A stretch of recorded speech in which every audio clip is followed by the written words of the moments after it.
તો આપણે બનાવવાની શરૂઆત કરશું તો આપણે જે લોટ લીધા એ સાળી લેશું. આ ચણાનો લોટ લીધો છે અડધો વાટકો. એટલે આપણે આને સાળી લઈશું. હવે આપણે 1 વાટકી ચોખાનો લોટ લીધો છે એ સાળી લઈશું.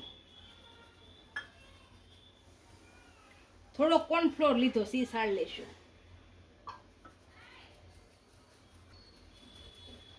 આ ત્રણેય લોટ આમાં સાળી લીધા. આ ત્રણેય વસ્તુ આપણે સાળી લીધું છે. આની અંદર થોડીક હિંગ નાખીશું. લાલ મરચું પાવડર નાખીશું.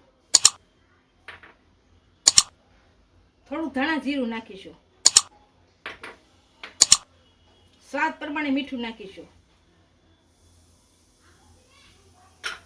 ગરમ મસાલો નાખીશું. સફેદ મરચું નાખીશું. હવે આને ભેળવી નાખીશું આપણે.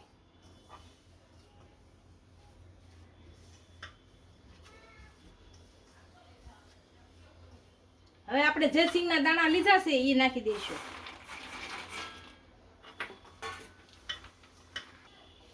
હવે થોડું થોડું પાણી નાખીશું.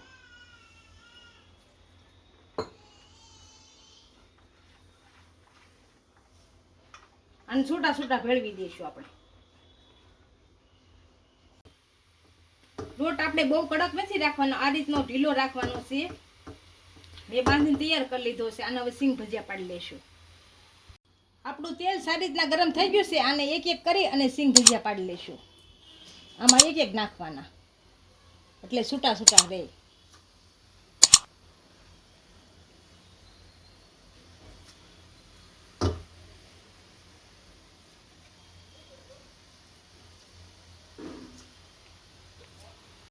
આપણા સિંગ ભજીયા સારી રીતના તળાઈ ગયા છે. આને હવે કાઢી લઈશું. આસ્તે આસ્તે કાઢશું.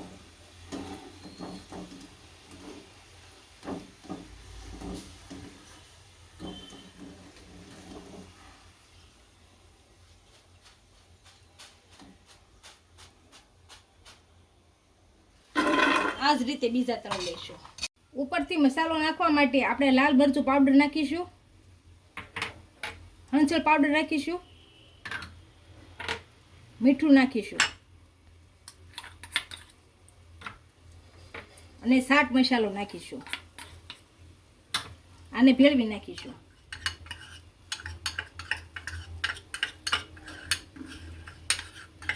હવે આમાં સિંગ ભજીયા નાખીશું.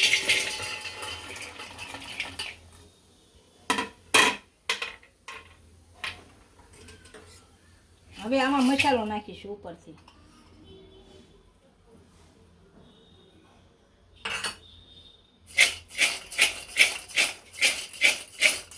આપણા સિંગ ભજીયા તૈયાર થઈ ગયા છે. એને એક ડીશમાં સર્વ કરી લેશું.